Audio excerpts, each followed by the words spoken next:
Take a breath with me. Slow, steady. Now, close your eyes. Imagine the earth opening beneath your feet, not into some natural cave, but into a staircase carved by human hands. Damp air rushes up, heavy with mold and iron.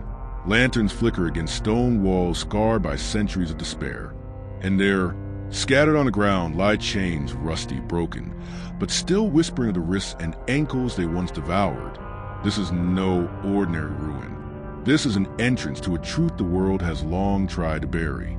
Beneath the mansions of the masters, beneath the churches where sermons promised salvation, beneath the very soil of plantations, there were prisons.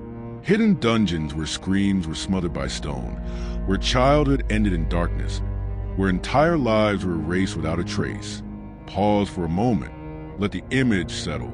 Because what I'm about to tell you is not in school textbooks, not in polite museum plaques. It is the kind of history that was meant to rot underground, along with the bones of those who suffered there. These were the underground slave prisons, and their story is one of the most chilling secrets of slavery.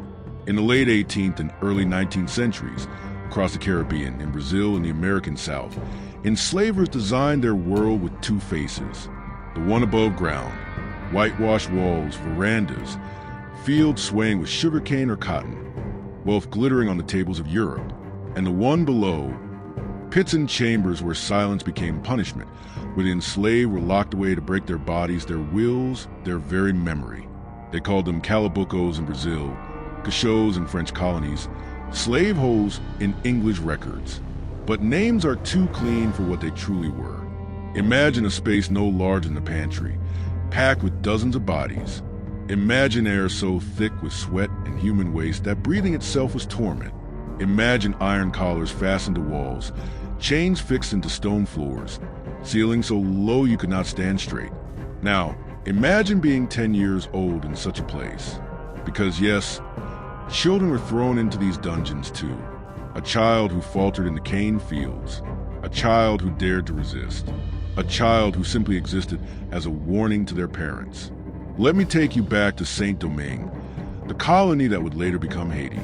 The richest land in the French Empire, called the Pearl of the Antilles.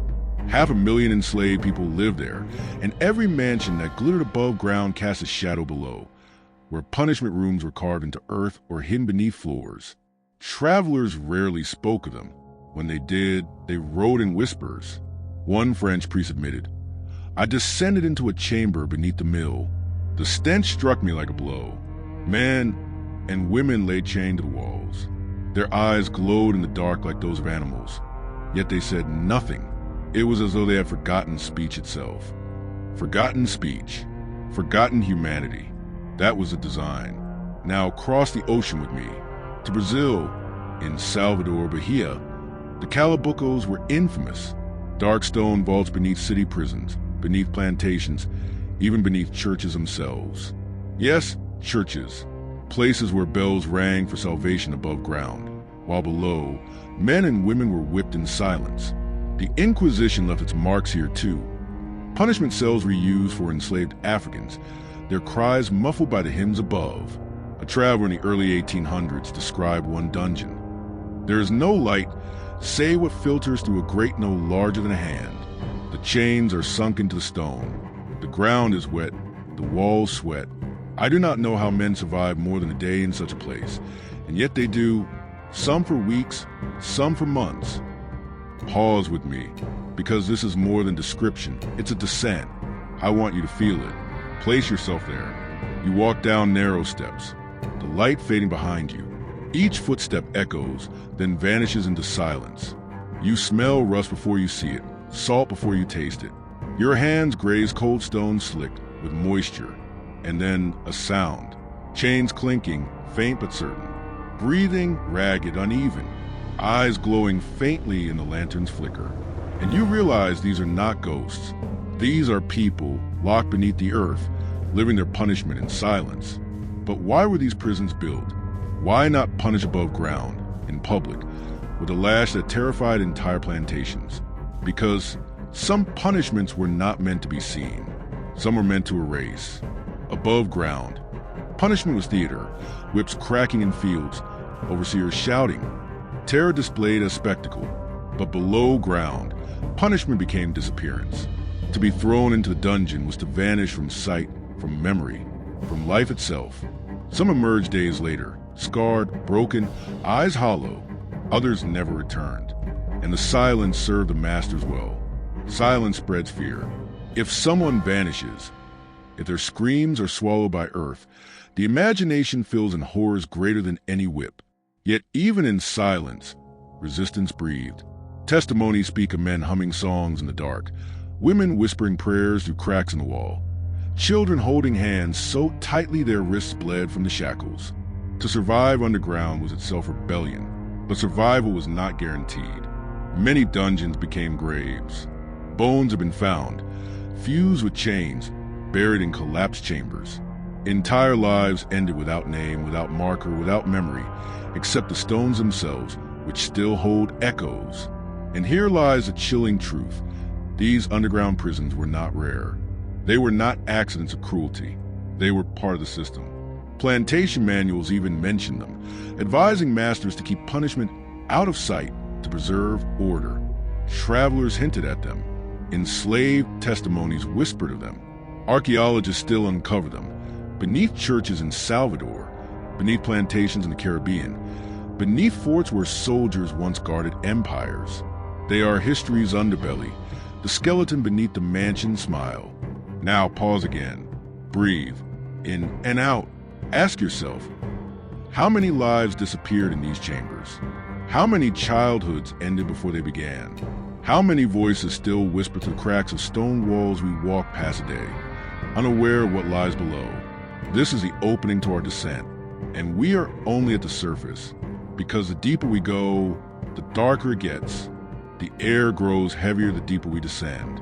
If the first chamber was silence, the second is agony given form. Listen, hear the scrape of iron on stone. Hear the cough of a body that has not seen light in days.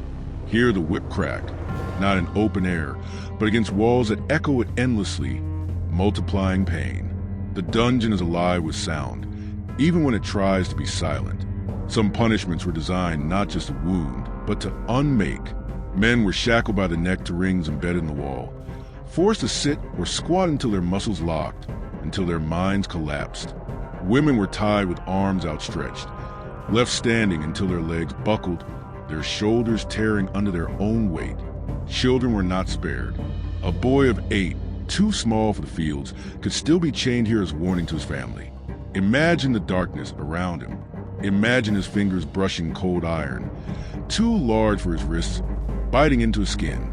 Imagine him listening to others sobbing in corners, whispering fragments of songs to keep despair from swallowing them whole. The masters called it correction. The enslaved called it hell. Food was withheld as punishment. A bowl of moldy cornmeal tossed on the floor. A cup of water denied for days. Hunger gnawed not just at the stomach, but at the spirit. Some gnawed straw, some chewed leather straps, some licked walls for moisture. Rats became prey, insects a meal.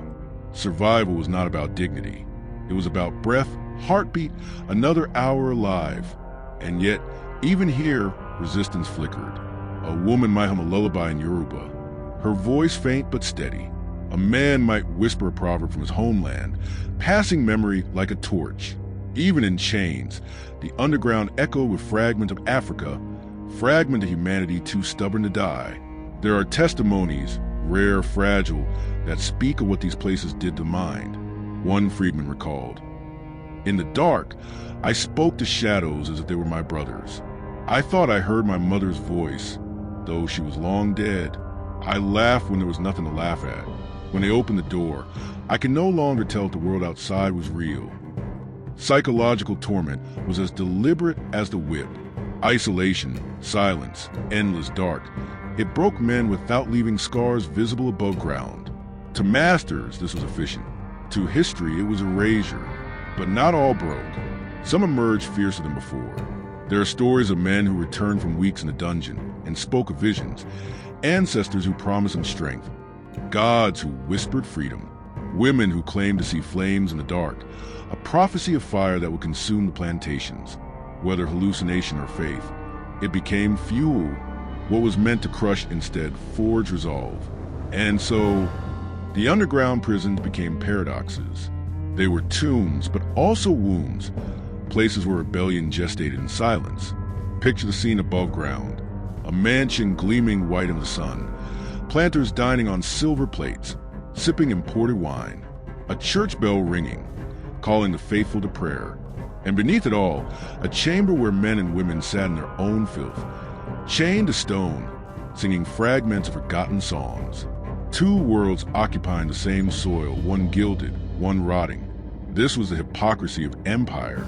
Civilization above, barbarity below. Beauty displayed, horror hidden.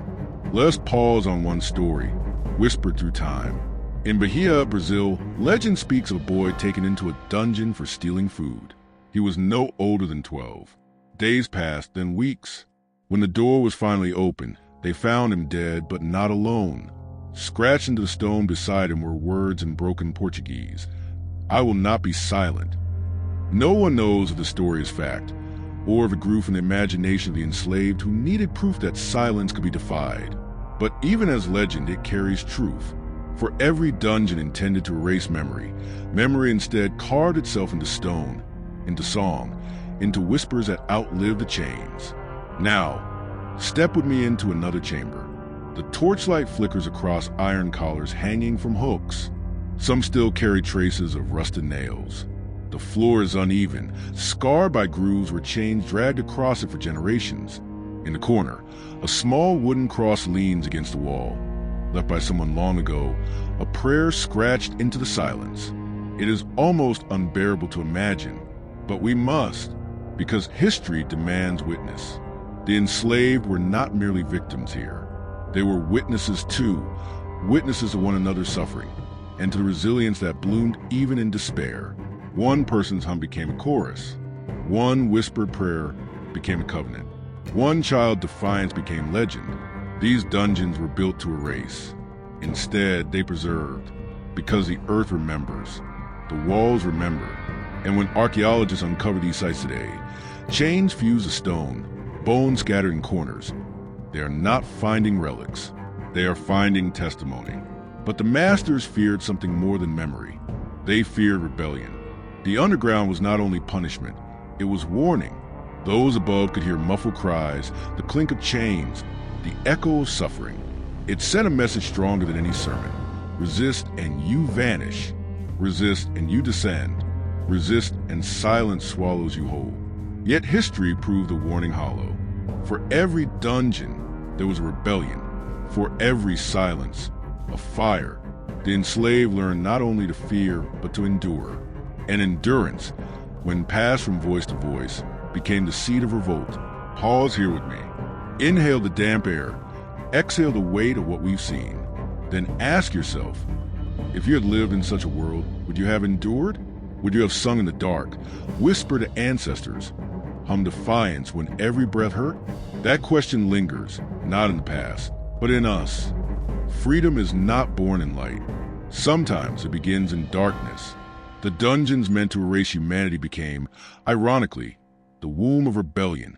In silence, people remembered who they were. In chains, they planned what they would become. The masters thought fear would control them. Instead, fear carved resolve.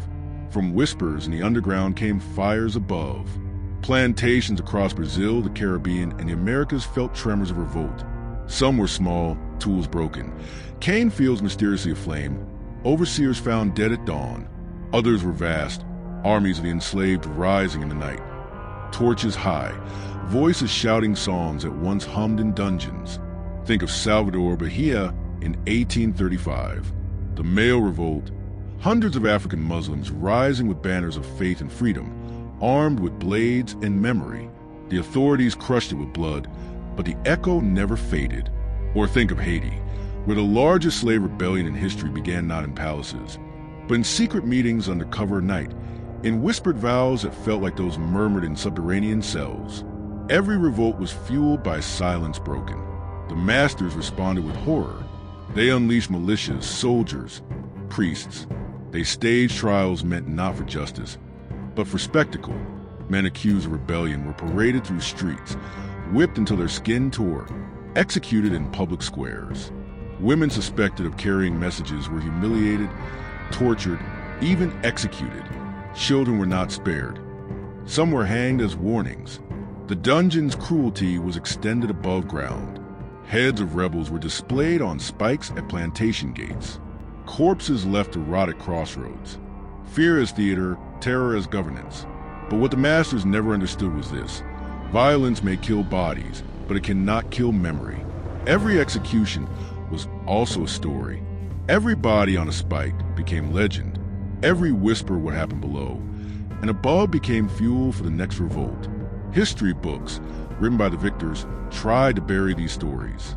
They minimized revolts, calling them disturbances. They erased names, reducing men and women to numbers. They omitted children, as if their suffering was too inconvenient for memory. But silence leaves cracks. And through cracks, truth leaks. In Brazil, oral traditions kept the memory of the Calabocos alive. Grandmothers whispered to grandchildren of the dungeons beneath churches, of chains fused to stone, of voices that still cry at night. In Haiti, songs preserved the memory of revolt as divine fire. In Cuba, legends spoke of warriors who could not be killed, inspired by whispers of Haiti's victory. Everywhere, silence was resisted by story. And now, today, we uncover what was buried. Archaeologists find iron rings still bolted to walls, fragments of chains, bones scattered in dirt.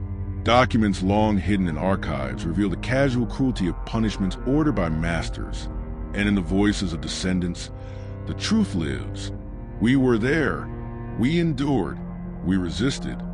The underground prisons were never just about punishment. They were about control. They were about erasure. They were about convincing generations that resistance was impossible. And yet, resistance was never erased. Pause with me here. Close your eyes. Imagine standing in one of these chambers today. Your hand brushes stone scarred by centuries. The air is damp, filled with echoes you cannot quite name. Do you hear chains rattling? Do you hear whispers of prayers? Do you hear the defiance that refuse to die? Because those voices are still here. They never left. The lesson of the underground is not only about cruelty, it is about survival. It is about how, even when stripped of light, of food, of freedom, human beings found ways to remind themselves of who they were. Songs in the dark, hands held in silence, words carved into stone. These were revolutions before the revolution, and that is why history tried to bury them. Not because they were small, but because they were dangerous. Because they proved that even in the deepest dark, the human spirit survives. Now, let us step out of the dungeon together, up the stone stairs, back into the light. But do not leave what we saw behind. Carry it with you, because the world we walk today still carries the scars of those prisons. Inequality, racism, poverty. These are echoes of chains once locked underground. To forget them is to repeat them. So I ask you now, what do you think about this hidden history? Do you feel the weight of those chains? Do you hear the echoes of those voices? Do you believe their silence should remain, or will you speak for them? History demands not only remembrance, but action. If the story unsettled you, if it shook you, if it reminded you that the past is never truly gone, then do not let it end here. Share it, speak it, keep it alive. Subscribe for more forgotten stories of slavery. Because silence was a master's weapon. Memory is ours.